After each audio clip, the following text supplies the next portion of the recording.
a community outreach specialist from Sage Health, and I'm not sure if any of you are familiar with Sage Health. Sage Health, we are a brand new primary care physicians clinic here in Little Rock, North Little Rock, and Bryant. So who is Sage Health? We are a full risk primary care and wellness provider in the community. What we're doing is trying to build better and wiser health for our community. So we make it easy. The way we make it easy is we allow our patients to come in and have same day services. We provide transportation. We have a concierge service. So who else can have concierge services without paying for it? No one.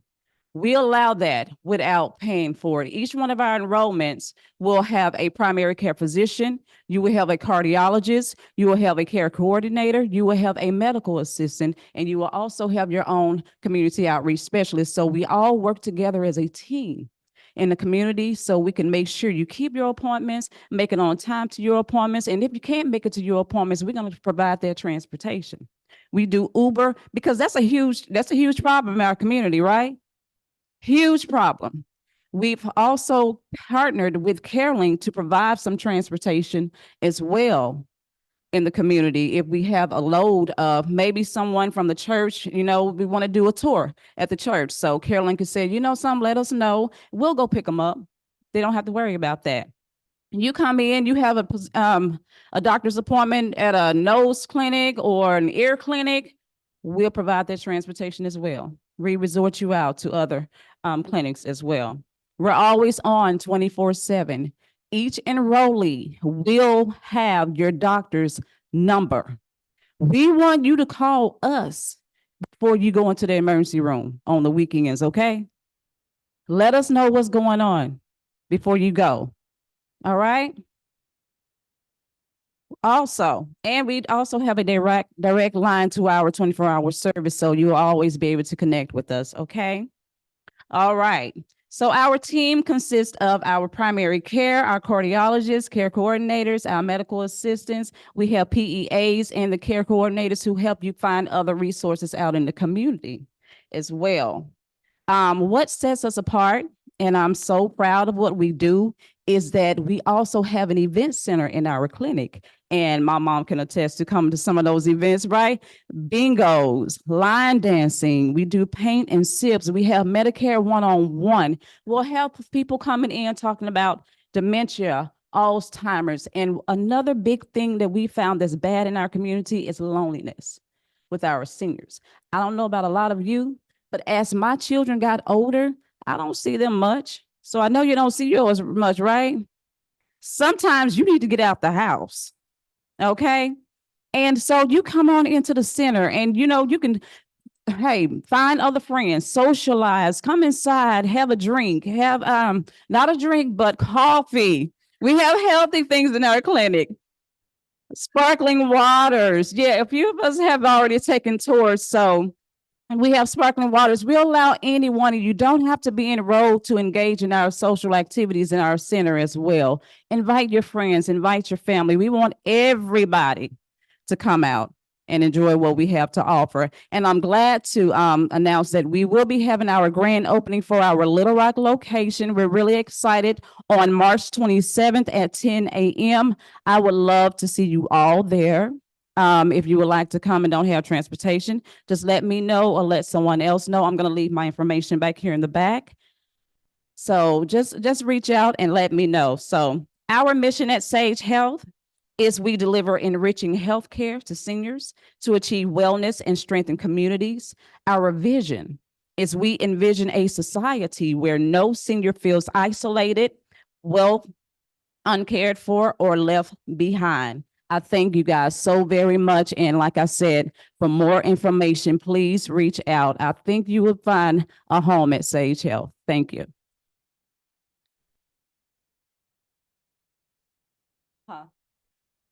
Okay. Well, yeah. So we have a family of community outreach specialists, okay? So we get it from our grandmother. It passed on to my mom, and it passed down to me and my sister as well. And she's also out in the community with me as well. She's a medical sales rep, and she's going to sit here and introduce what she has to offer for the community. She does a lot in communities, does a very well job, and I'm just going to let her introduce herself right now. She tried it. She tried it. Hello, good morning. I am so blessed to be here amongst a community that I so much love. I love my seniors, and really a lot of y'all really are not really seniors to me because like I tell my mom, my auntie, they still chase us around the house. Like seriously, and give us whoopings like they do. But I'm here just to speak a real short moment because I know these ladies have to come up, but I'm at Unity Health Hospital. And of course, in Jacksonville community, we went a long time without a hospital. I used to work at North Metro. I can contest to what North Metro. I wouldn't have took my dog to North Metro, but I worked in the Jerry Psych, and that was something that we really did need. So it was something that was near and dear to my heart. But now this hospital, Unity Health, if you have not toured it, I'm saying take a tour. The hospital is not only gorgeous, it's beautiful, it's state-of-the-art equipment, but you have to meet those nurses that are out there. That the nurses, the medical practice, they come from Cersei. They're good doctors. I actually went and I had an appointment. It was for a mammogram. I was in and out in 20 minutes. I don't know how many people can do that at any other doctor's office. I've never been able to do it. And I was really pleased with the young lady that was there. She put me at ease. I loved it. But I'm here to talk about Unified. So we have a medical equipment company out here also as well. So medical equipment from walkers to wheelchairs, CPAP machines for those who snore. That is something that you really need to look into because those things lead to very serious health conditions. We provide those things. We're right here. We also have an orthotist who's a specialist in amputees. I can tell you what I love the most about the specialist. We see you for a lifetime. A lot of companies out here that come in, provide you with a service, provide you with a prosthetic, they will put it on and then they're gone. But guess what? You still got to live your life. You may have weight gain, you may have weight loss. You have to get this thing situated to what fits you best. That's why we stay in. We build a relationship. So I'm going to leave some information in the bag for those of you, if you know a friend, someone who may say, hey, I need a walker. I got one 6 years ago. I got one 4 years ago. I'll come right on in. Got my card, got my number, give me a call. I'll look it up. I'll see if we're able to make it happen. If we can't, I'll find somebody who can. That's how much I care about my community. So I thank you all for coming out. I'm going to now go ahead and let these young ladies in the back, MIMS, to come in and do their thing and teach us how we can help save some lives also. So let's give them a hand.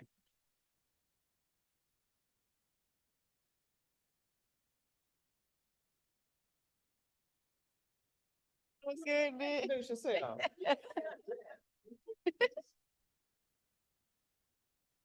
Hello, everybody. My name is Jory. Keisha, you want to introduce yourself? Hello, my name is Keisha Goss. I'm an EMT at MIMS. I've been here 11 years this year. This is Jory. She's also an EMT at MIMS. And what we're here today to teach you is Friends and Family CPR, otherwise known as hands-only CPR. This is a version of CPR where there are no mouth-to-mouth resuscitative breaths except for in infants. So for your children and your adult patients, or they wouldn't be patients necessarily, but people you're providing this service to, you wouldn't be doing any mouth to mouth. You're going to just do compressions. So our focus is going to be learning how to do compressions fast, learning how to do them deep enough to keep their last breath circulating. If you witness a person go down, they still have oxygen in their body. So if you start compressions, you get them deep enough, fast enough, that oxygen can be recirculated until such a time as advanced healthcare providers can get here and we can provide advanced life-saving skills. So if you can just keep that oxygen flowing, you can save organs, you can save brain, you can have that patient have a better outcome when they leave the hospital. What we really want to do is give people confidence that when you see something, to do something. Not a lot of people call 911 and we kind of wait around until the specialist arrive. But what we really want people to know is those minutes that we're waiting on someone to come, those are minutes that are wasted in saving that person's life. Every minute matters, every second matters. So the quicker someone can get down there and start CPR, the better that outcome that that person can have. That's the difference between ending up in a long-term care facility after having a cardiac event and going home, walking, talking, and being your normal self like you were before you had cardiac arrest. So hopefully we can provide that for you all today, and you guys can feel comfortable, and you can even show someone else and tell someone else about it. So we can stop kind of bystander. So thank you guys. We're gonna start with some videos today, and you want to give me? I don't like my voice in the mic. We're gonna start with some videos today. The videos are gonna kind of explain how to do CPR and everything like that, and then you'll kind of do some CPR with the videos and practice and everything. So we'll get those started. And yeah, that's pretty much it.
are able to get on the floor, you can go ahead and get on the floor in front of an adult dummy.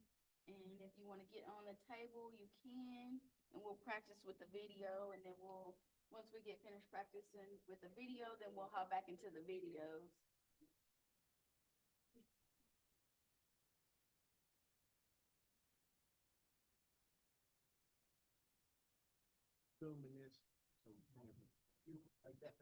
Oh, okay.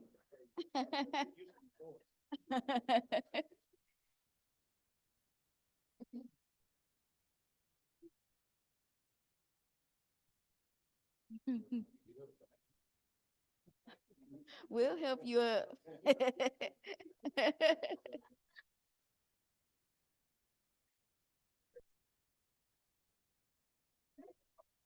Yeah, I'm gonna have the video on. If you need to kind of pan, or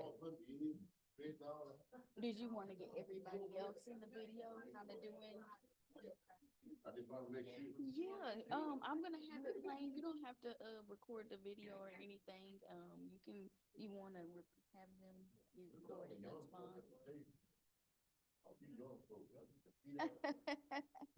Now, I will say, if you can get on the floor, Mhm. try it out. Yeah. Because it does give you better leverage and stability. Mhm. Standing up, for some people, is the only way, but it's not practical when you're actually giving CPR. Unless, the person's, I really can't think of a situation, because most times you're always gonna want to pull the person to the floor. If they're in a bed, you're gonna pull them to the floor because the bed will be too soft. If they're on the couch, you're gonna pull them to the floor because a couch would be too soft. You want a hard, stable, surface in order to give effective CPR. So I'm gonna go ahead and start the video.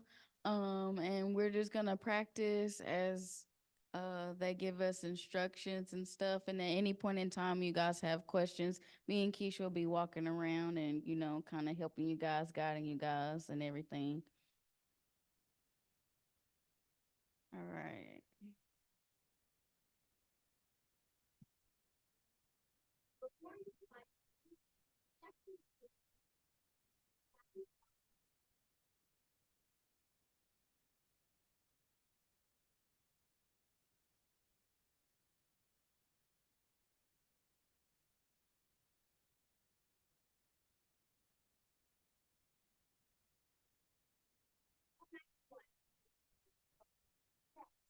Scan the chest for 5 to 10 seconds, checking for breathing. If the person is not breathing normally or is only gasping, you need to begin CPR. If the person is breathing normally, it's uncomfortable. Place the person on their side and allow or exhale. Want to say something so bad. Oh, okay. 1 second, you guys. I guess that video. Okay, so this next one will be what we actually do the CPR. So you want to be all the way. You always want to be on the side of your patient, on the right or the left side of them. Okay. So you always want to have your hands in between the nipple Let's do lines. this one. Is where you want the hand placed.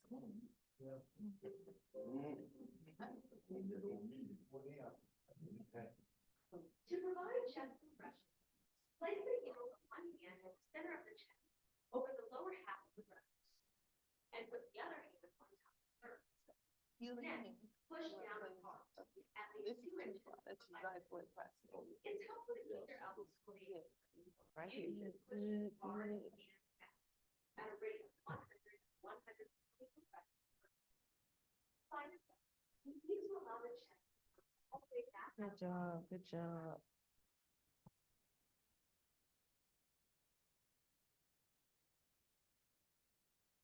That's the tempo you guys wanna- want to try to You go with. want to get it in the center. And then, so since you're up, you're probably going to have to get on. If you're doing it on a table and you're a little bit shorter, you might have to get up on your tippy toes to give yourself some leverage. Yeah, So try to use it. Yeah. As many as you so how can we for count? 2 minutes until you. Um, Yeah, if You're you not got gonna somebody count. else with You're you, just gonna do continuous compression. you wanna do, switch out every 2 minutes. Yeah, because Yeah, I you're know not where you doing s- any breath, so Okay. you don't Yes. need to count Okay. or worry about how many compressions. It's just the tempo Yes. that you wanna keep Right. going. Okay. So That's what we need to know. you should be hearing clicking. Yeah, like this young man right here. Yeah, you should all click.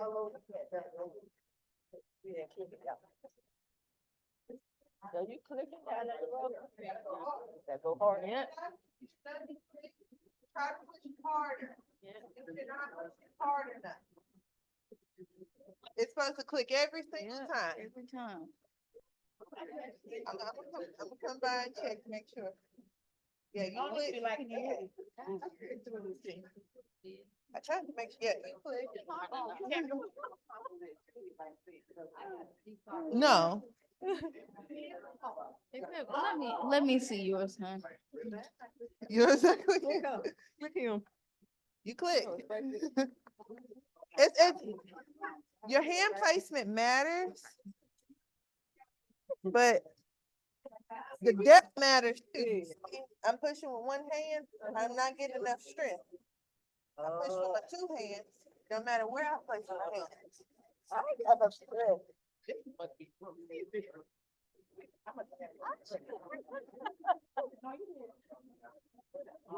Oh. You don't have to get up on your doing it on the table, but even at my height, I still have to get up on my tippy toes a little bit. Or, yeah.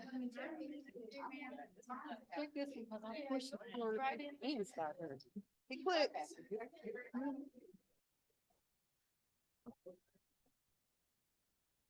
Okay, so, child, look.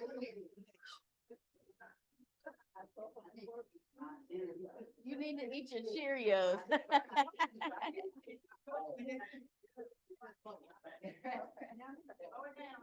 Yeah. So this is a good example I want to point to everybody. So when you're doing CPR, you want to make sure you allow for recoil. So if you don't allow for recoil, then that blood is not going to circulate. So make sure instead of going like this, make sure you come back up like this. And make sure you're not bending your elbow because you're gonna tire out very, very quickly. Lock those elbows out like this and use your body. Are you getting yours? Okay. Yep. You just gotta go faster.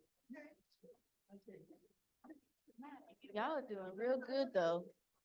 I like this group. The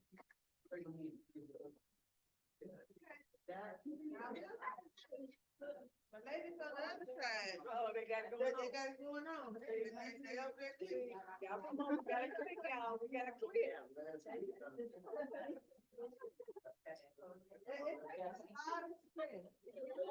Y'all are doing really good over here. It is a workout. Especially if you don't have a lot of upper body strength. Gravity is going to help. Push with your legs.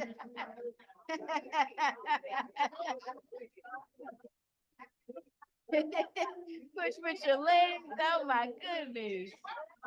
If it works, it works. I have come up on scene sometimes and I've seen people using their fists. I'm like, oh God. Oh my goodness. Yeah, I mean, it's whatever you can do to save. The most conventional way, you know. Yeah. You might want to try getting up on your feet. There you go.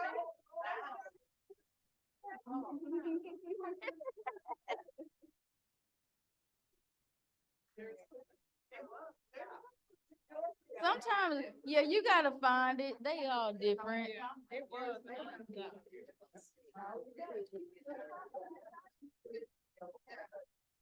It's somewhere right in there.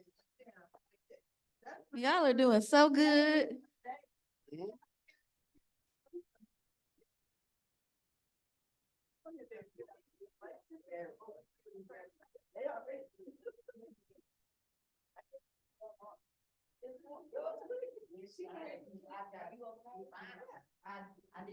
You doing okay over here? Okay. Now you want to If you need to take a break, you take a break time. You doing a good job. I hear you making it click over here, so.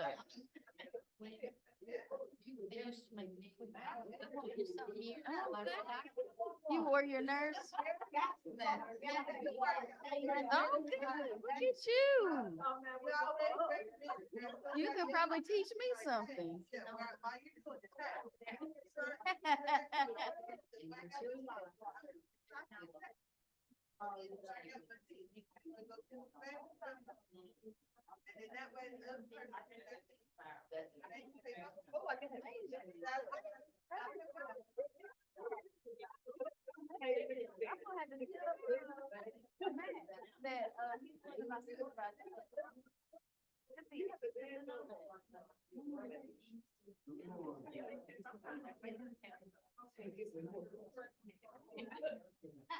I will be able to get you up.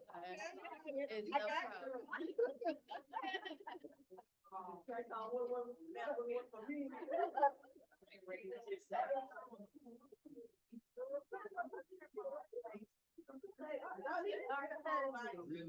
we are. Yes. Hey, how you doing? Doing good. Where's she at? Get ready for the funeral. Now they out shopping. I came here because I need it. I'm trying to listen.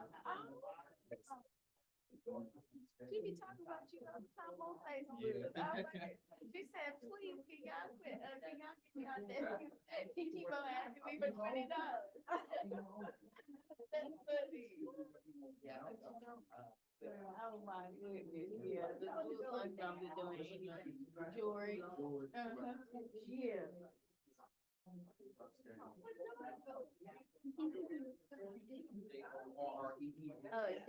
Jhori. Yep, yep.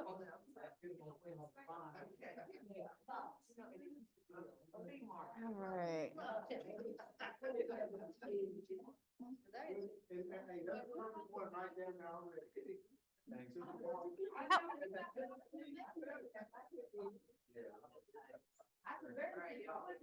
But you know what? You're gonna do whatever it takes to work for you. At one time,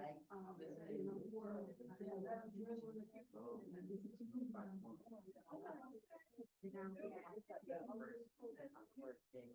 So does anybody have any questions? Does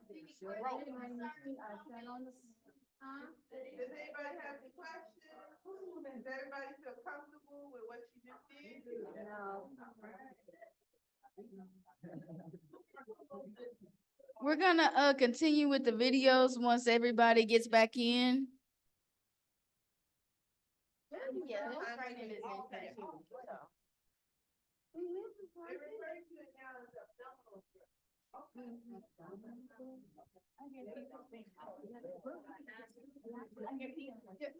The Heimlich family sued, for naming rights, and they said never mind. They'll call it something.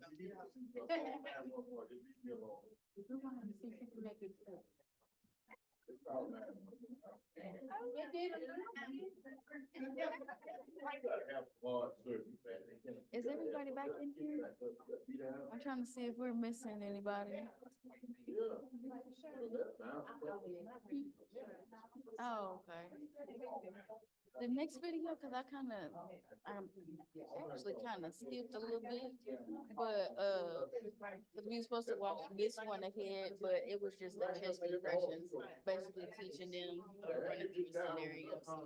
Now the next one is the mouth to mouth breathing after that one. So if you wanna go back. I'm gonna have to pray for you.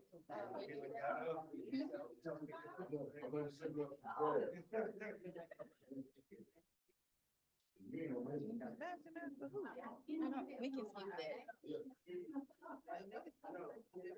This, no, that's just, practice while watching. Yeah, so. Okay. So we can just go to the AD and then, putting that all together and then, yeah. So we'll go to that one.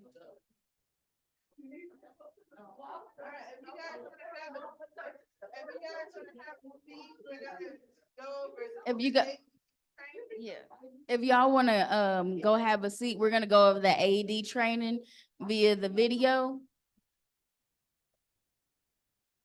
And then we'll get back out here in just a little bit.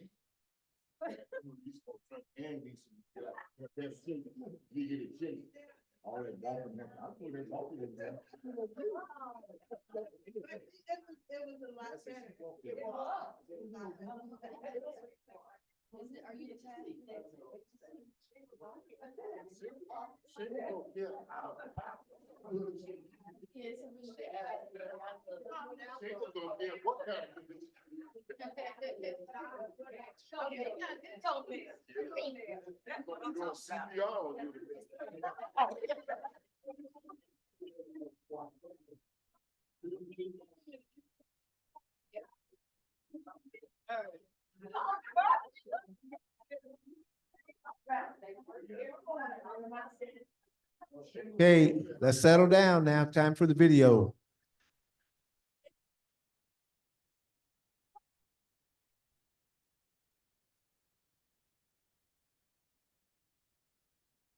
Now we're gonna go with the AED, we're gonna learn about that.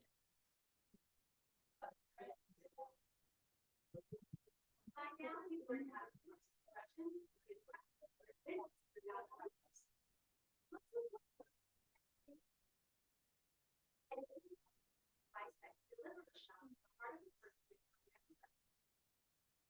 even though you may be in the midst of a silent CPR, once the AED rise, you can So they can see. provide the best chance of saving a life. If possible, use an AED every time you fly.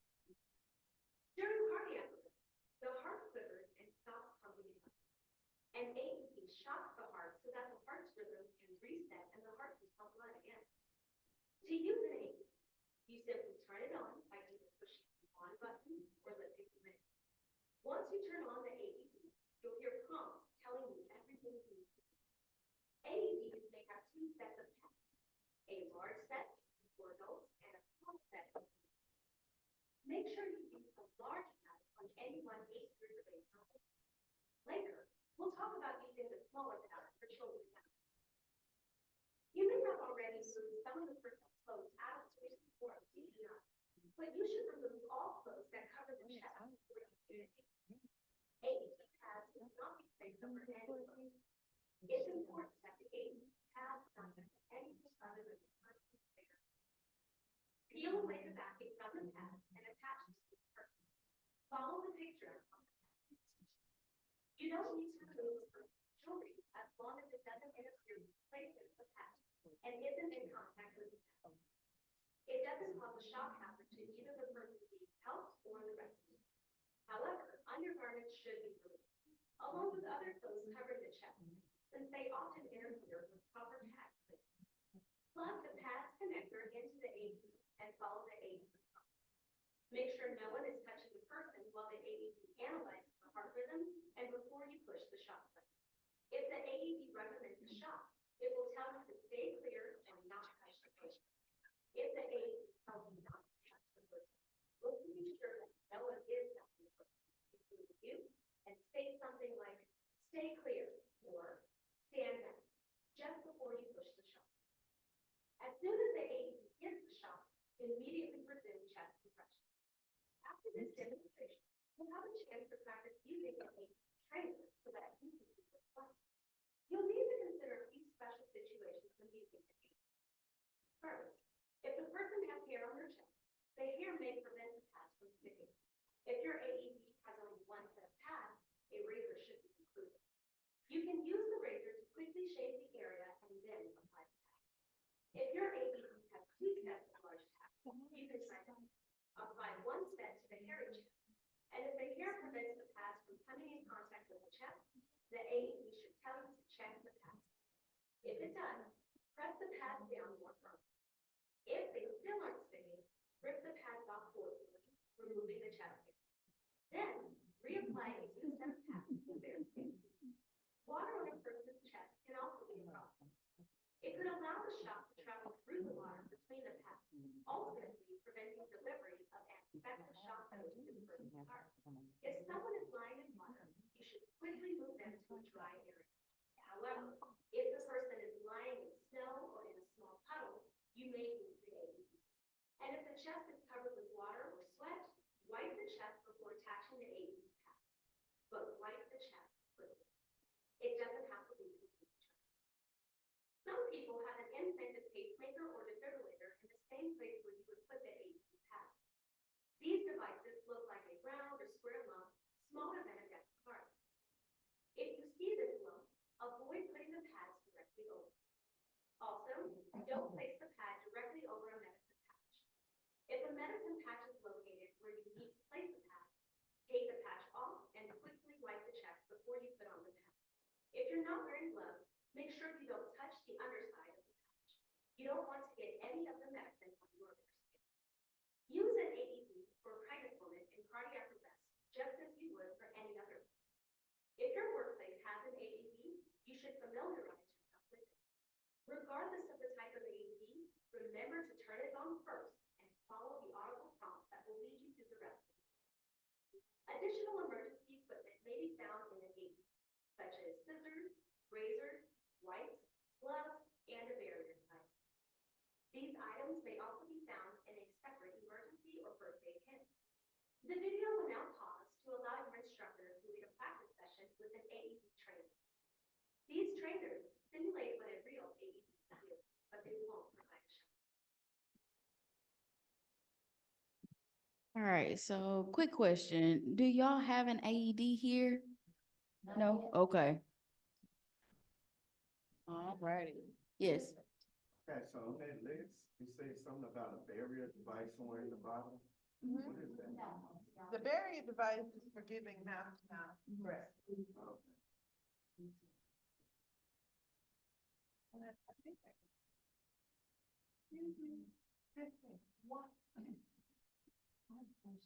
Why did they stop the mouth all of that? Well, we still give, and you can still be trained to do full CPR where you do compression and then you give rescue. The purposes of this class is to try to get people to be more comfortable doing CPR. And what people found out, one of the main reasons people were comfortable was the mouth to mouth. People did not want to risk, people didn't want to risk disease or anything by doing mouth to mouth to a person that they were unfamiliar with, did not know, or were not aware of what was going on with them at the moment that they went into cardiac arrest.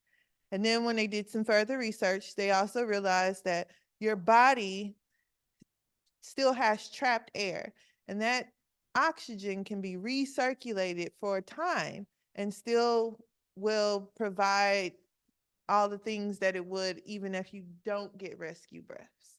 So as long as you can keep those last breaths circulating, that storage of oxygen can still oxygenate organs and still oxygenate the brain, even without rescue breaths for a time.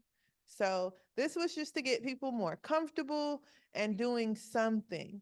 So that's why we don't really, with the hands-only CPR, that's why we don't really push rescue breaths.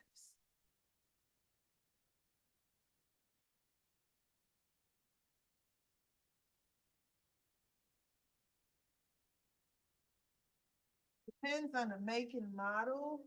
A newer AED probably $8?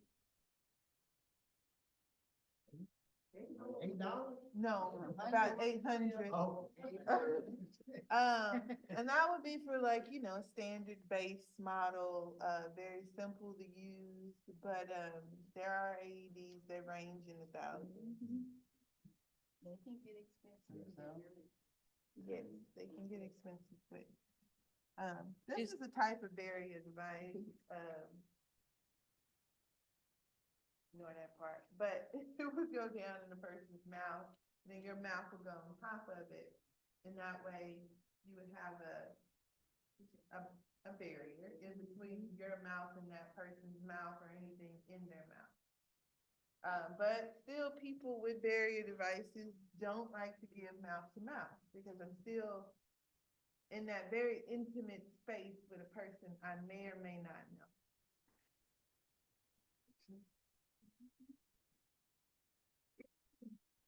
And compressions alone can be just as effective. Like I said, for a time period, while you're waiting on the ambulance to come, fire to arrive, compressions alone are just as effective as doing compression to breath ratio. The average time is 3 to 4 minutes before the EMT arrives. Give a call. Yeah, and sometimes, depending on where you are, the services you use, it could take longer than that before help arrives. So those minutes that you're waiting, those are minutes that you could be helping to save that person, giving them a better shot, better outcome.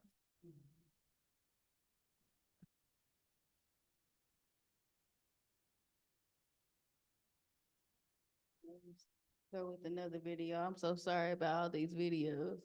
There's a lot of them.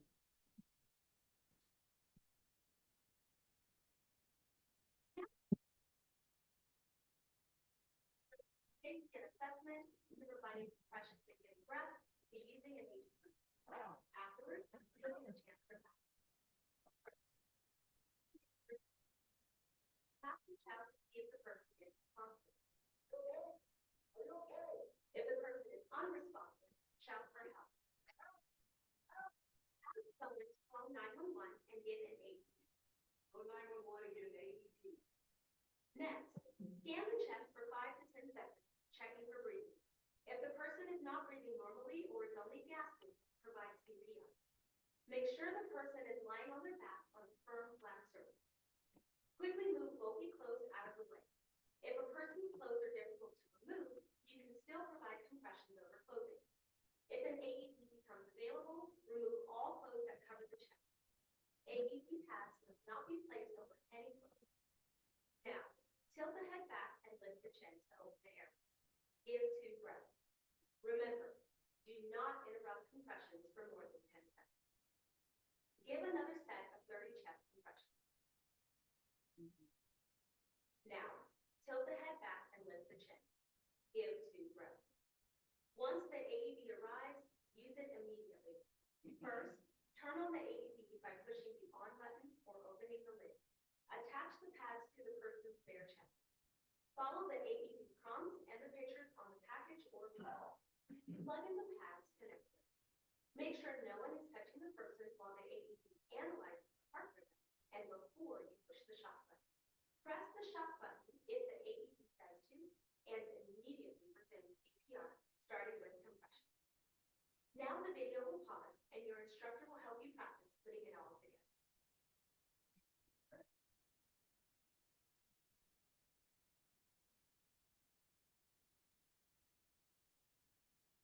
Okay, so if you guys want to grab your mannequin again. Gotta get Bob on the floor. Or the table, wherever Bob is.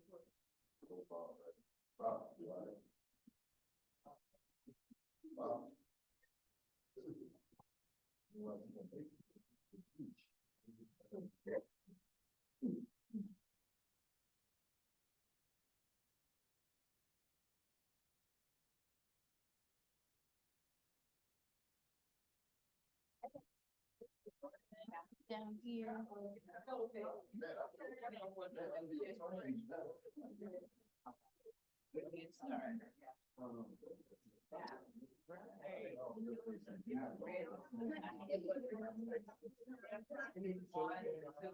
sit in the pro- Like you practicing the song.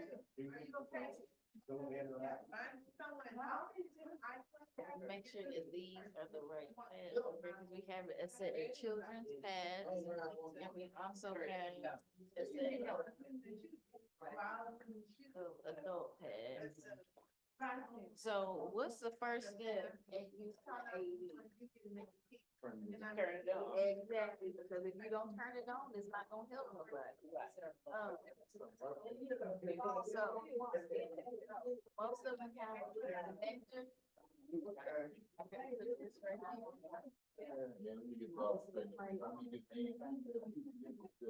it on. Analyzing climate weather. Analyze these non-touch information. Do not talk to the patient.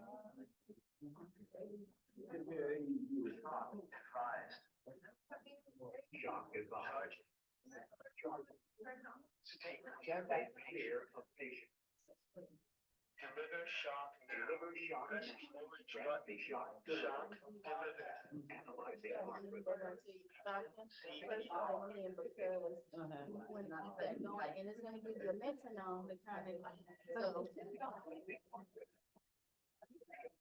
I'm doing it, so I can't, don't stop with me, but you get the gist of it, so. We got, like I said, we got,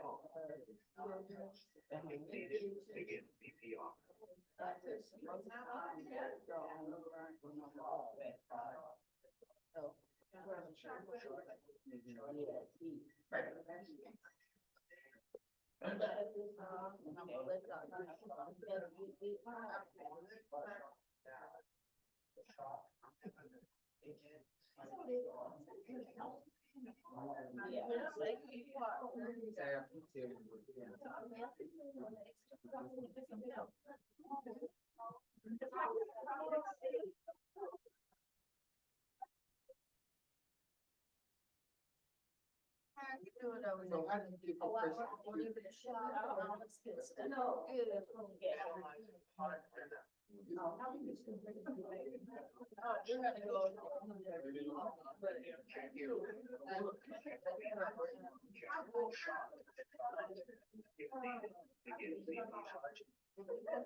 And then don't really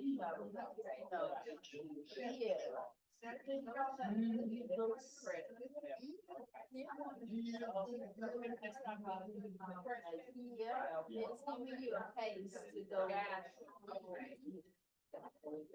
And if you gotta sing, sing a lot. But yeah, that's pretty much it. Remember. Turn that thing on. It's not gonna work. If you not turn it on. Go on, baby.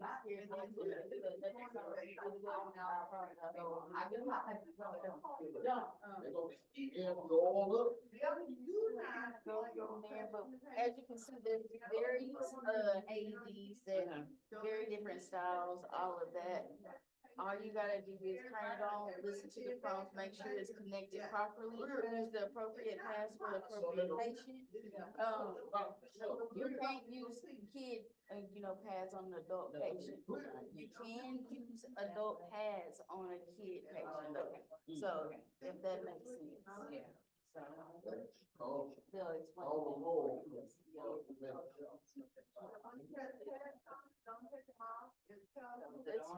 if you don't wanna have those. And this training when I was, Don't worry about it. I remember this training now. Somebody going down, somebody go get the AED while you doing compressions and whatnot, you can do that. Oh, man. Or you have to. And yeah, it's sweet, it's cold, you know.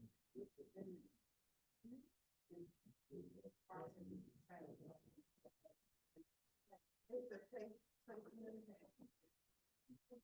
all done had pictures. And when you have somebody with a like that, you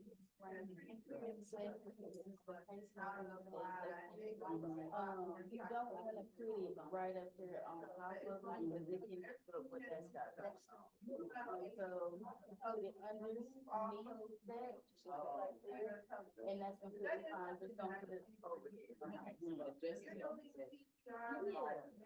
Right. So You should remove all their clothing, male or then like they said, If we find somebody with the hairiest chest ever, we're gonna try to shave it or put the second set of pads and rip it off. I mean, it's not gonna hurt them because right now they going through something right now. So, keep that, make sure that, it's not wet. Also, let me stress this, you gotta make sure that you are also safe too. So if there's somewhere in like electrical water, so there's nothing that you can do. You don't wanna get shot, either power lines down, somebody, you see somebody get ejected from a car and, you know, it's water. It's been situations like that, and we can't go and get them until those power lines are off. So you gotta make sure you're safe. There's been a lot of instances where, you know, people are coming after people with, you know, weapons and stuff. You make sure that you are safe, in a safe situation to help somebody else. Because if you scrambling for your life, how you gonna help them, you know?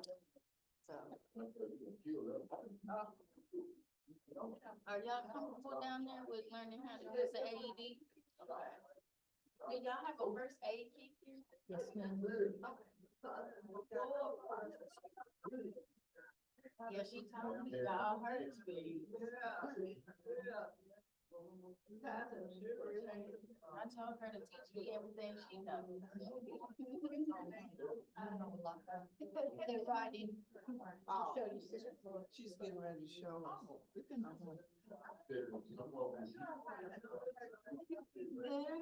How are you doing?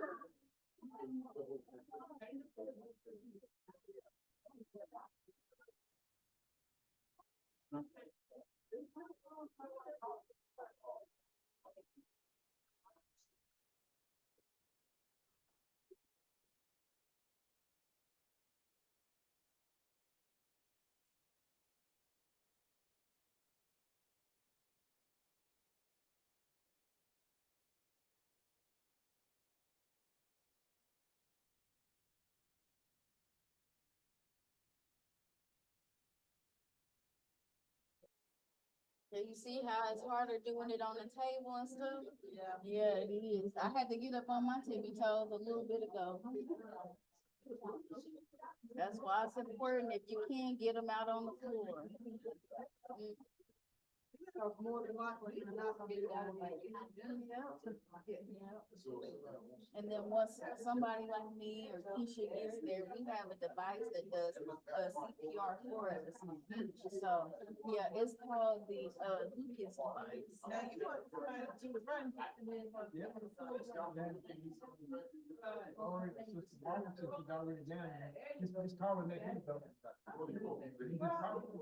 Yeah, we're gonna do a full walkthrough. Even if me and Miss Keisha gotta do it. Yeah. Okay. Oh, the spiral.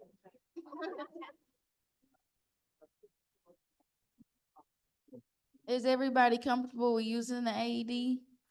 Okay, all right. Alright, we're gonna get back into the videos and stuff. We're gonna do a summary of CPR and AED, and then it looks like we're gonna go into drug overdoses and then choking and then infants, and then it should be pretty much done, so.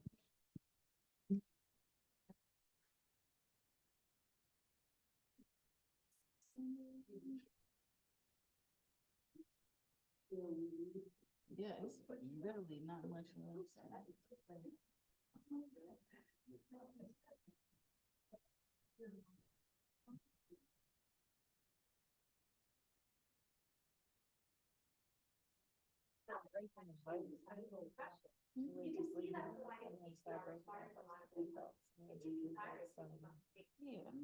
Therefore, if someone else is being known CPR, take turns providing CPR by switching at least every 2 minutes, even if you're not tired.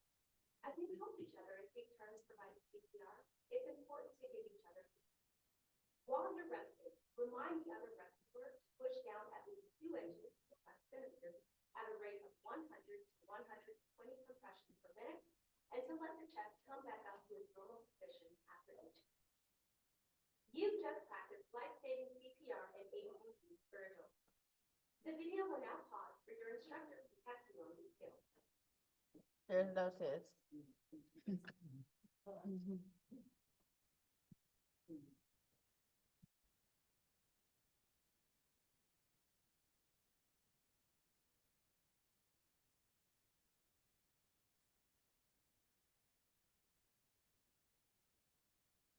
section covers the special situations, what to do in life-threatening emergencies. Due to known and suspected overdose. Across the world, far too many people are dying from drug overdose. These deaths are largely due to opioids. Common opioids are morphine, fentanyl, heroin, oxycodone, methadone, and hydrocodone. In this course, we'll discuss the use of naloxone, a medication used to reverse the overdose effects of an opioid and help the person survive. Family members or caregivers of known opioid users may keep naloxone close by to use in case of an opioid overdose.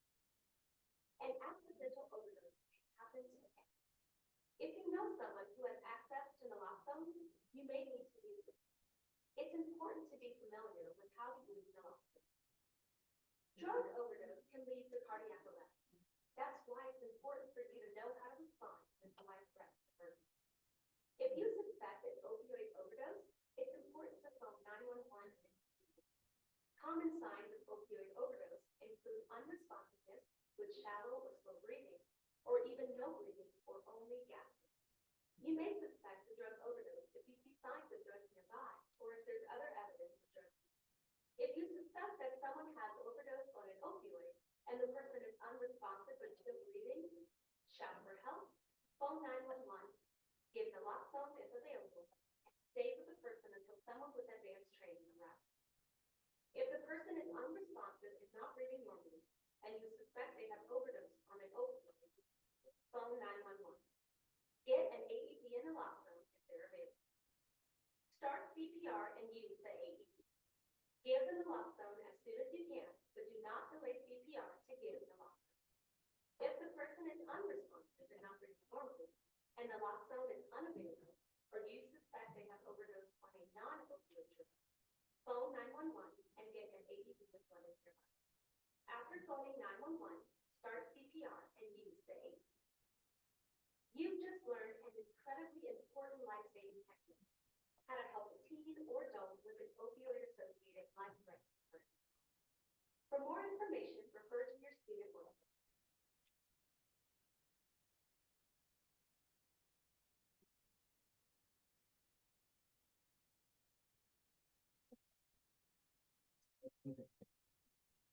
Choking in adults is often caused by food blocking the airway. The block in the airway may be mild or severe. We've all been in a situation where food or drink gets caught in our throat, making it difficult to swallow or even breathe for a few seconds. These situations are called mild airway blocks and are normally relieved without intervention. If a block is mild, a person can make sounds and cough loudly. When this happens, you may want to help, but it's best to stand by and let the person talk. If you're worried about the person's breathing, phone 911. If the block in the airway is severe, the person cannot breathe, talk, or make sound. The person may also make the choking sign by holding their throat. If this happens, you need to act right away to try to clear you. To help in this situation, you will give abdominal thrust slightly above the navel. Each thrust pushes air from the lungs like a pump. This can help remove an object blocking the airway. If you think a person might have a severe airway block, follow these steps. Ask if the person is choking and if you can help. If the person nods that they are choking and can't talk, you'll need to thrust slightly above the navel. Depending on your size and the size of the person choking, stand firmly or kneel behind the person and wrap your arms around their waist with your fists in front. Make sure to position yourself so that you are stable in case the person collapses from the ground. Some people find it helpful to stand with your feet shoulder width apart and one leg slightly forward. This creates more stability. Make a fist with one hand. Put the thumb side of your fist slightly above the navel and well below the breastbone. Grasp your fist with your other hand and give quick upward thrust into the abdomen. Give thrust until the object is forced out and the person breathes, talks, or speaks. An adult who has been given thrust should see a healthcare provider as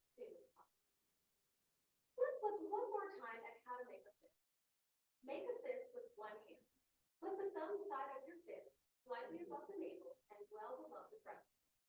Grasp your fist with your other hand and give quick upward thrusts and passes. If the person is pregnant or very large, you will need to change how you release your hand. Put your arms under the person's armpits and your hands on the lower half of the breastbone. Pull straight back to give chest thrust instead of abdominal thrust. You can also use this technique for someone in a wheelchair. If you give someone thrust but cannot remove the object blocking the airways, the person will become. In this case, we give CPR, but there are a few differences. First, you'll need to get the person safely onto a firm, flat surface. This can be challenging, especially if the person is much larger. The best technique is to slowly walk backwards and allow the person to slide toward the floor until they're flat on their back. As you've already learned, when a person becomes unresponsive, shout for help. Phone or have someone else phone 911 and get an AED if they haven't already. Put the phone on speaker mode so that you can talk to the dispatcher. Provide CPR, starting with compression. After 30 compressions, you would do something a little different from what you were taught earlier. Open the airway and quickly look in the mouth. If you see an object in the mouth, take it out. Do not attempt to reach in and pull anything out that you can feel. This is known as a blind finger sweep. Doing a blind finger sweep may cause the object to become lodged farther back in the air. Remember, you want to minimize interruptions and compressions no more than 10 seconds. After checking the mouth, give 2 breaths. Keep repeating the sets of 30 compressions and 2 breaths. Each time you open the airway to give breath, look for the object in the back of the throat if you haven't already done. Continue CPR until the person speaks, breathes, or moves, or until someone with more advanced training arrives and takes over.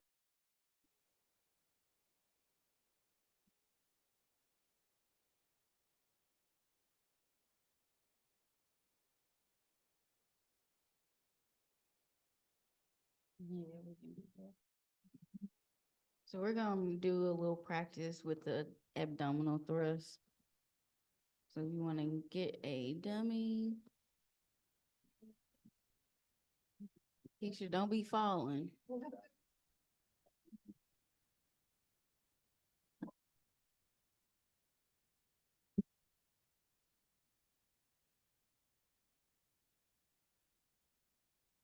No, that's not how you get the baby. We'll show you the babies in just a second.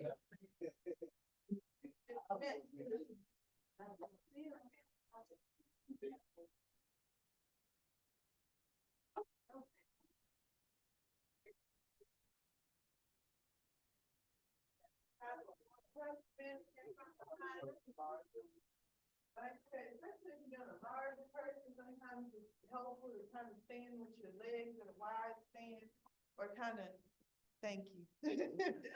It's kind of helpful to stand with your legs at a wide stance, or kind of stagger them to give yourself more stability. So you're gonna want to find the person's belly button and go a couple of 3 or 4 inches above the belly button. And you're going to want to make your hand into a fist with your thumb side in, and you want to grab that hand with your other hand, and you want to thrust upward, thrusting upward. Did you chicken bone out of that? Okay, now, so you're getting the chicken bone out. Okay, make your fist. Okay, thumb side in. Yeah. And then grab this hand. Yeah. Get the chicken bone.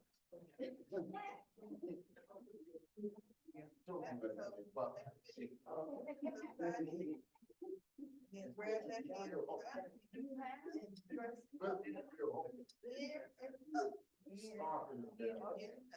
They should be stopping it there. I don't know how you get oh, man.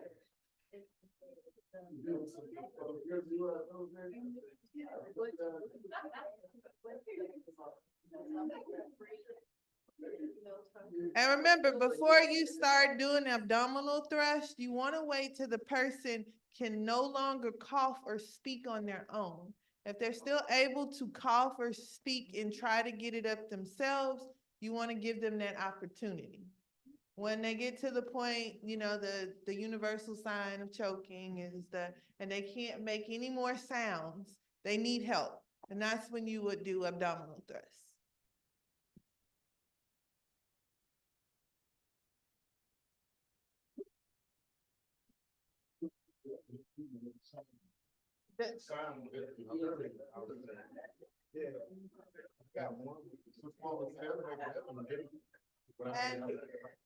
And for a person too large for you to get your arms around, or someone that is pregnant, you would go underneath their armpits. And you're gonna come and do it to their chest.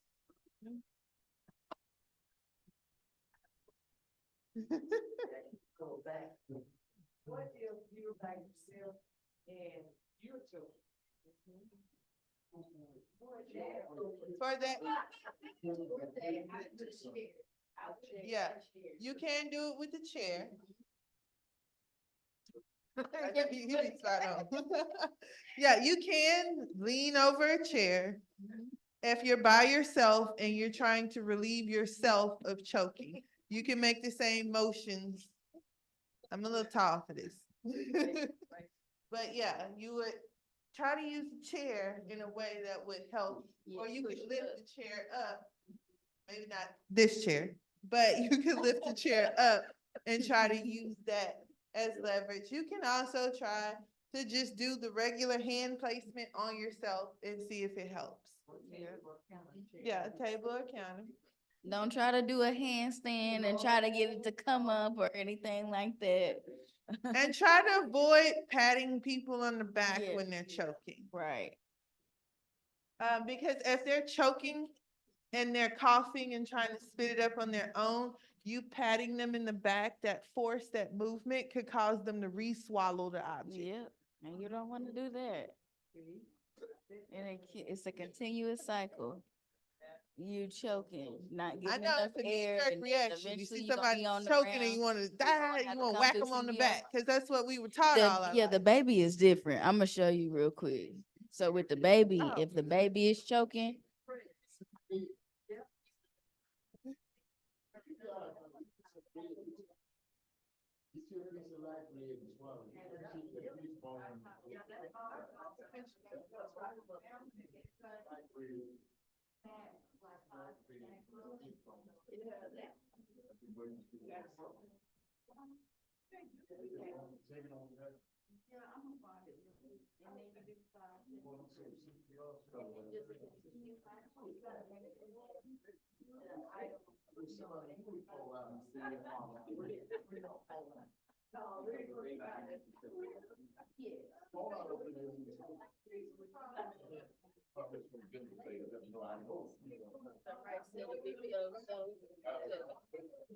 give me 1 second.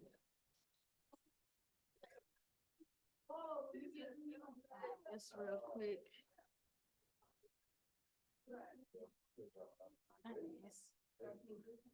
That is heart safe. Oh yeah, it's right here.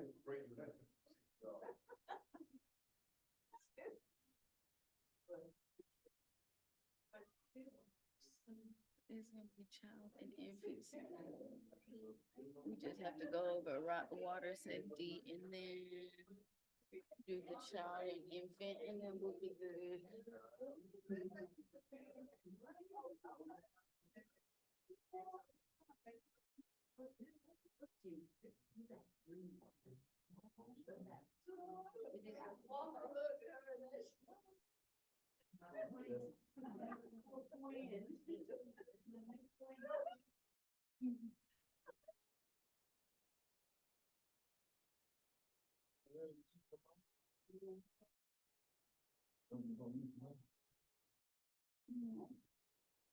All right, so is everybody comfortable with choking? Okay. All right, we're gonna go to water safety, and then we're gonna get into child and infant CPR and choking, and then we'll be done. And we'll take any questions that you guys may have after those videos.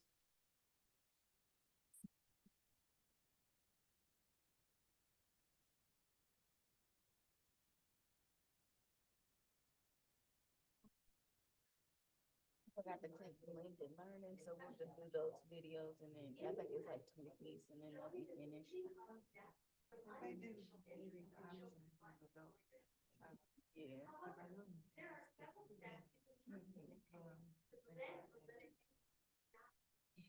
I would definitely do that. I would just have to think of it.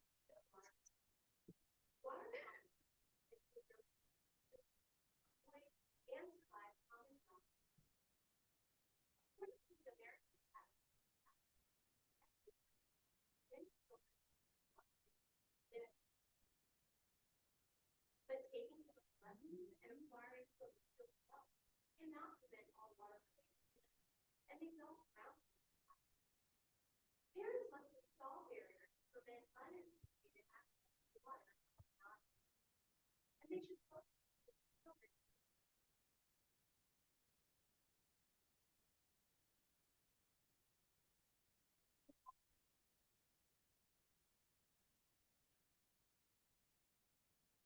Knowing how to protect that is recognize shelter health and perform safe residency. Experts generally recommend default because it's often that it once on death. The 5 major evidence-based strategies like plumbing lessons, supervision, and the most studied and most effective drowning prevention strategy for young children is installation of four-sided residency. The fences should fit 4 feet tall, with self-closing and self-latching gates that completely isolate the pool from the house and ground. This type of fencing prevents more than 50% of swimming pool drownings of young children. Although the other 4 evidence-based drowning prevention strategies have life jackets, nevertheless, prevent drowning in house, especially some data reveal that swimming lessons can lower drowning rates among children. Lifeguards and CPR training also contribute to that because starting CPR only 9 months have the greatest impact. However, data about the value of other potential preventive strategies, such as pool covers and pool alarms, are lacking. Inadequate supervision is often cited as a contributing factor to children's safety, especially younger children. Adequate supervision, described as close, constant, and intensive supervision of young children in or around any water, is a primary and absolutely essential preventive strategy. For beginning swimmers, adequate supervision is called touch supervision, in which the supervising adult is within arm's reach of the child, so they can pull the child out of the water if the child's head is coming. For more advanced swimmers, supervision should include capable of recognizing and responding appropriately to the child. Remember, no single strategy can completely eliminate a child's risk of drowning, and the best method to minimize the risk is a combination of all the strategies mentioned here to provide multiple layers of protection. For more information on drowning prevention, visit www.aa.org/drowning.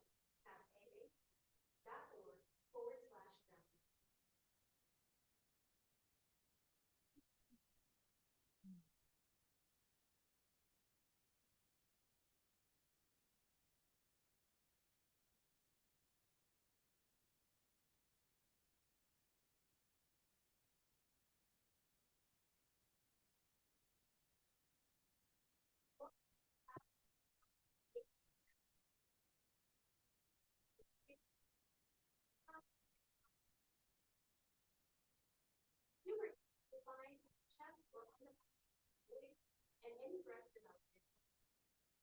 If you're a child, you can children use cardiac children, but it can also cause poisoning and for this reason, it's very important to give questions and questions to giving. Many of the steps you learn don't teach them if you the same child. Make sure the scene is safe. Tap and shout. Shout for help. Send someone to phone 911 if they need aid, or phone 911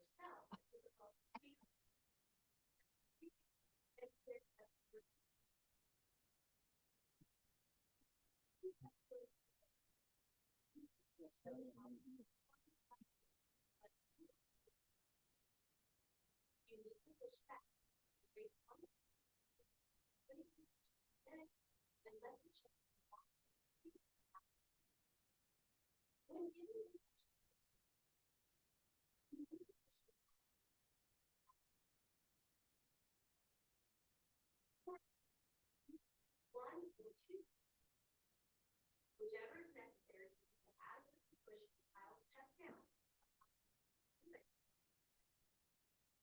If you don't have enough, it's important to start children. In this based on time of life, the children have provided 5 steps, 30 questions. When you come to this, don't stop. Then 5 steps, questions to rest. Leave the child so that no one gets before.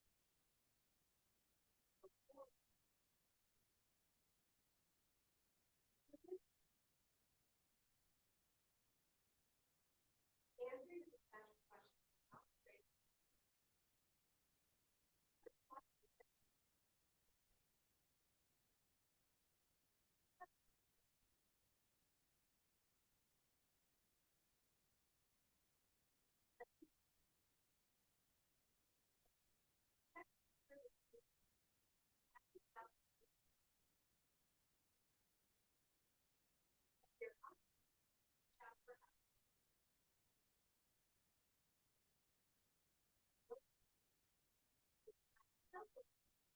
Phone 911, put it on speaker. Flag the threat of phone get into the device. In this situation, it's important to continue the steps of assessing the need for CPR, wait for the time. Scan the chest for 5 to 10 seconds. If the child is not breathing or is only gasping, provide CPR. Make sure the child is lying on their back on a firm surface. Quickly move bulky clothes out of the way. If a child's clothes are difficult to remove, you can still provide compression for the clothes. If an AED becomes available, remove all clothes that cover the chest. AED pads may not be placed over any.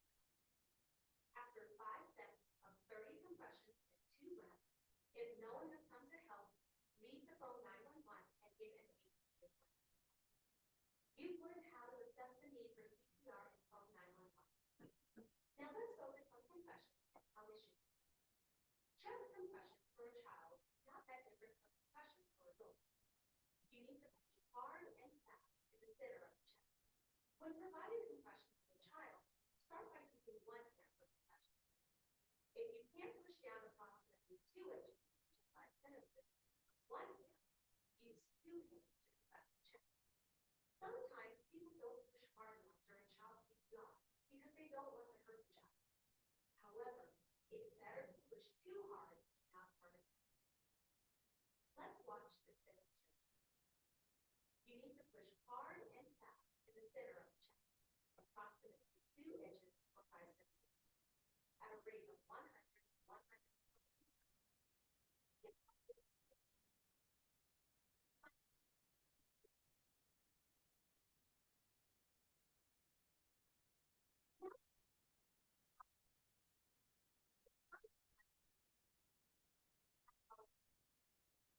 Giving birth. After chest, giving birth to a child is very similar to giving birth to adults. One difference to consider is that small children won't use the phone much here. If you're using a top to give birth to a child, make sure to keep the child's side is up. This will help ensure healing for both parents. Let's watch this. Put one hand on the hand of the and put the fingers of your other hand. Then tilt the head back and lift. While holding the airway open, pinch the person's nose closed using your thumb and pointer. Take a normal breath. Cover the medic's mouth with your mouth. Give 2 breaths. Blow for 1 second.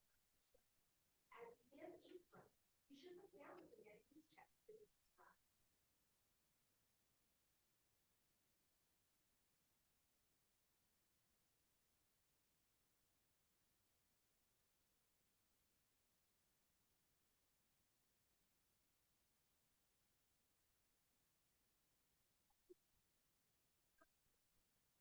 cause basically blocks the airway. The block in the airway makes smile. If it smiles, the child can make sounds and talk out. If this happens, stand close by the child and if you worry about the child speaking, phone 911. The steps for helping the child with severe air response is staying happy with one exception. If the child is slower, you may have to kneel to get into the correct position. If the child is larger, you wrap your arms around the waist. Put your arms under the child's armpit and your hands center of the child's chest. Pull straight back to get thrust on the chest instead of back. You can also use this technique for a child in a wheelchair. A child who has choked and is given abdominal or chest thrust should see a healthcare provider. If you give a child but cannot remove the object blocking the airway, the child will become smothered. When a child has severe airway block and responses, you want to respond the same way as the child for help. Phone or have someone else phone 911 and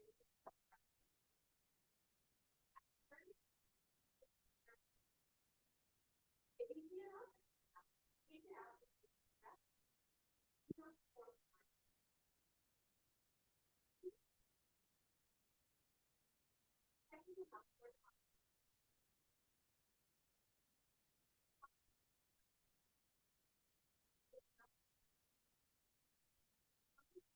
Leave the child phone 911 and get the aid. Use the aid as soon as it is safe. Keep providing during compressions and deep breaths, checking the mouth for an object after each set of compressions until the child starts to respond or until someone with advanced training arrives.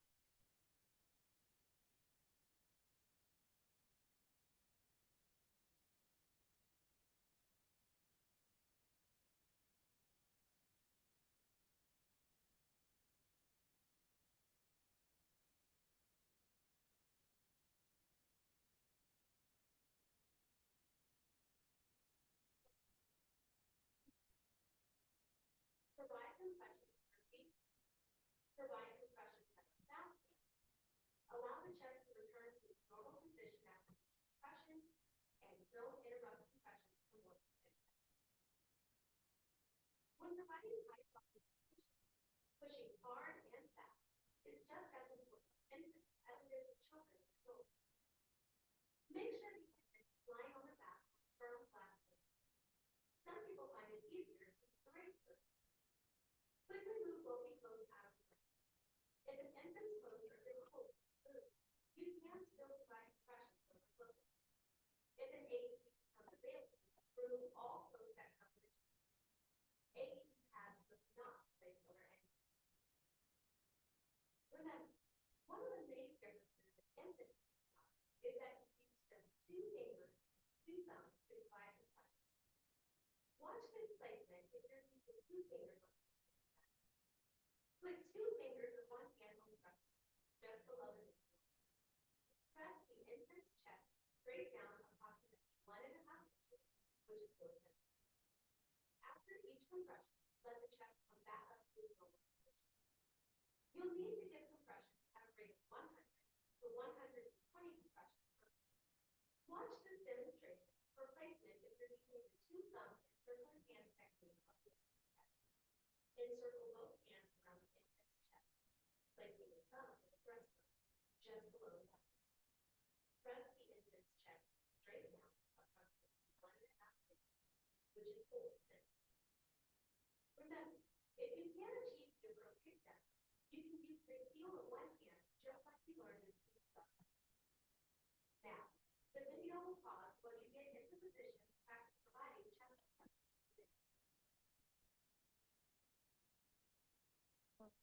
We can go ahead and practice that. And then after that, we'll just have the video on choking and we'll take any questions that y'all may have and then we'll be done. I have a question. What we use for the adult mannequin set up with barrier devices and want to practice giving breath.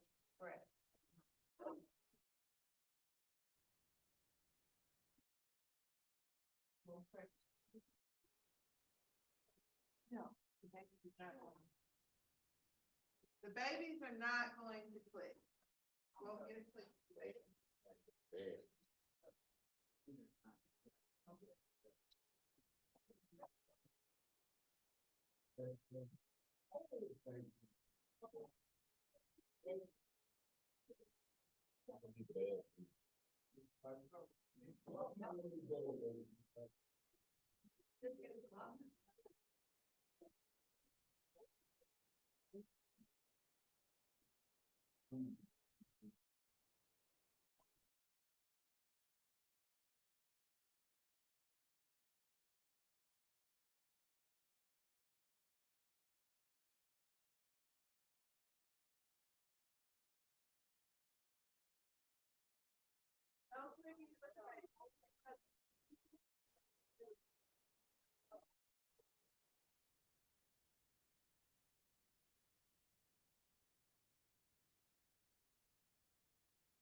Gotta open it.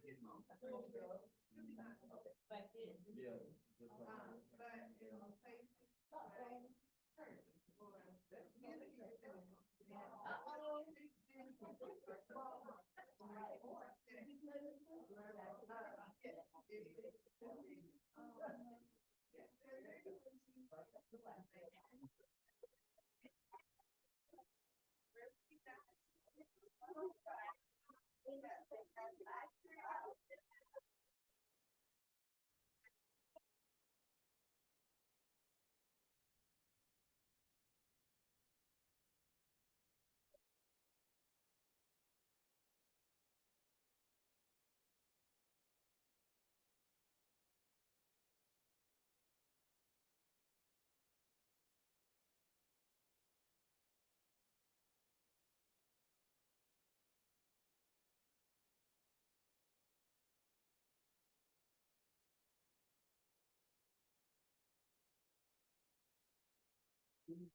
Is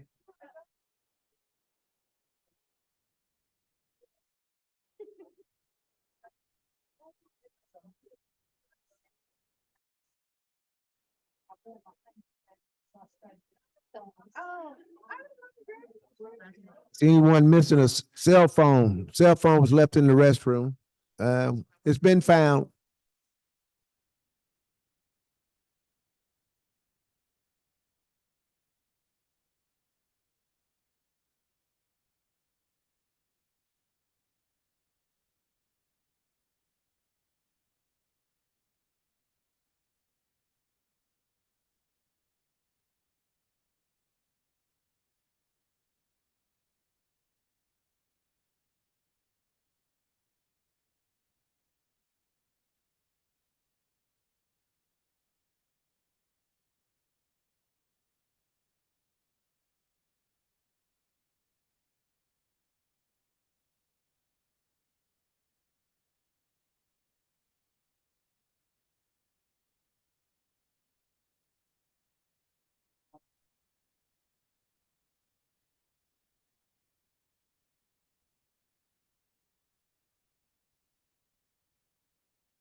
All right, everyone, we have one more video, and that's going to be over infant choking.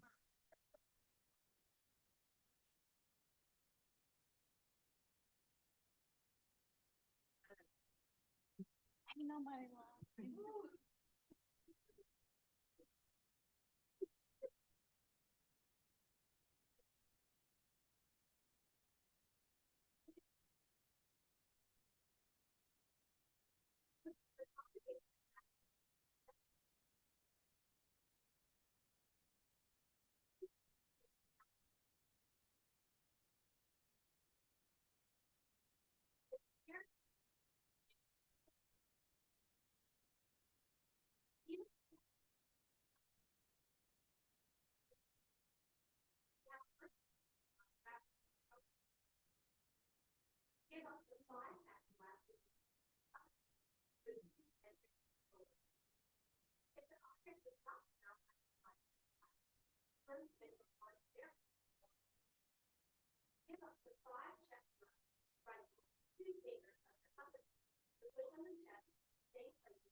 Repeat giving 5 back and 5 chest thrusts until the infant can breathe, talk, or cry, or until it becomes unconscious.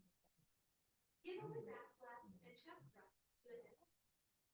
Giving thrusts to the abdomen.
But this is all the videos we're doing, so.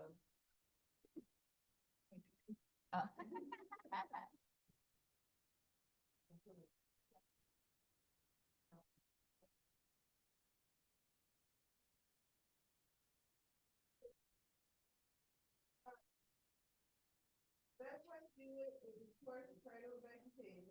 Want to protect the head. You can lay him down on your forearm.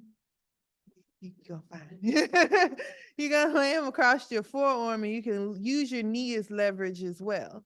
So you can, maybe it's day.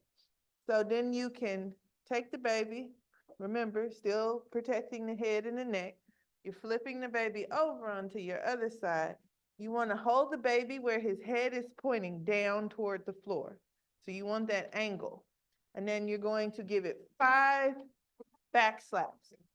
You want to give it pretty, not hard, but yeah, forceful. So you want to be kind of forceful with your slap. So you're going to do 5 back slaps, and you're going to turn that baby over. Whoopsie. And then you're going to give 5 of the chest compressions like you did during CPR. And then if there's still no response, you're going to take the baby, flip it back over, and then continue to do the 5 back slaps. And you're going to do that back and forth until the baby starts crying or the object comes out of the baby's mouth. If you're unsuccessful, the baby will go limp and completely unresponsive, and then you will need to start continuous chest compressions and doing the 30 to 2 breaths. All right, I'm gonna walk around and check you guys out. Okay. Now you're not protecting that baby head and neck. That baby head and neck just flopping. Yeah, I They just- gotta let him go. Oh. Yeah.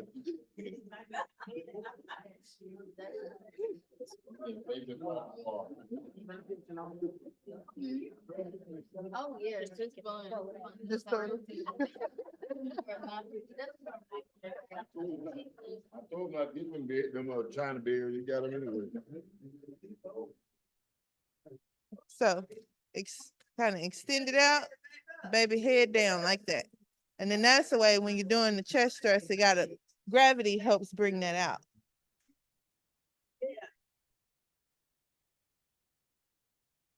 Yeah, perfect. A little harder with your back thrust. I was like, now we got somebody without a baby.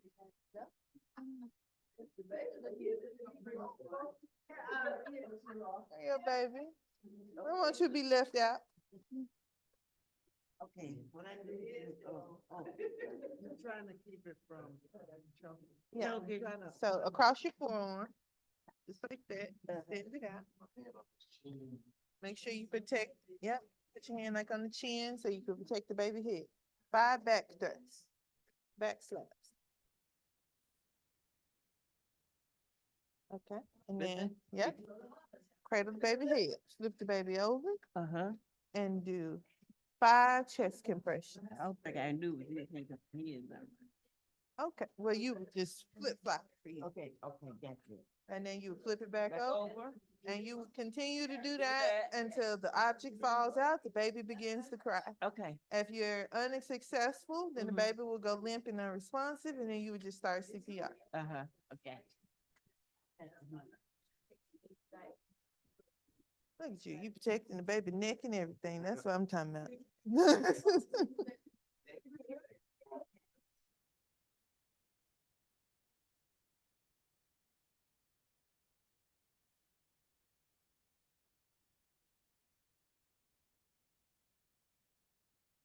Perfection. With your baby, you just want them a little bit more angle down. Yeah. So that way, gravity can help. Yeah. I got that on film. You just need. You take that out. He hollering. Yeah.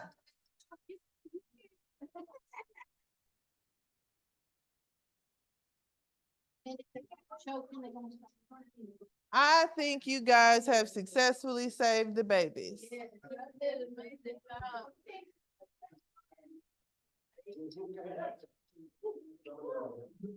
All right, everybody. So this concludes our CPR course. We have had a great time with you guys. We also teach Stop the Bleed. I love teaching that. So if you guys would like to do that course as well, get with the same people. I think it was Miss Stephanie or Miss Chandra. Contact them and we'll come back out for you guys and teach that course as well. It's a good course to have too. So if you have a baby, just come put it on this table and we'll take care of it. But we've truly enjoyed you guys today. Of course. Okay, I want to thank Sister Hines, and for helping get this started, and this is a good thing for the church to have. We didn't get a chance to operate in the realms of a prayer, so we'll make that inclusive as we get ready to end. I want to make a statement about what this is all about, and it's about what we've been studying all this week and all this year in the book of Genesis. God is trying to teach us how to become humans. And how to become a human is that you help other humans. And the study that we're on right now dealing with Abraham, when he saw those three men coming in the desert when it was 130, 140 degrees, he offered them complete hospitality without even knowing anything about them. That means helping other people puts you into the realm of the spiritual walk, which means that you're a circumcised believer. It's not about you, it's about helping others. And I applaud the workers here, the EMT workers here, because that's a profession that's true to God's heart, to help other people. And their reward is just helping. So what we're doing here is putting ourselves in a position to help other people. That means that we are starting to really walk in that spiritual light and to lead, to have that circumcised life, to say it's about others and it's not about me. It's just true living. Let's bow our heads just for a short prayer. We want to thank you, oh Father, for all the blessings of life. We thank you for this opportunity to hone our skills so that we may help others. We ask those that were here to give us a presentation, Sister Hines and her daughters, EMT workers that come, and the members that have come to learn these skills, Father. We ask blessings upon everyone. We ask that you bless the food, snacks, and the drinks that we have. We hope, trust, and pray that it will nourish our bodies instead of taking it out. We ask, oh God, when we leave and go our separate ways, that you watch over us until we reach our destinations. In your son's name we ask, let's all say amen. Right.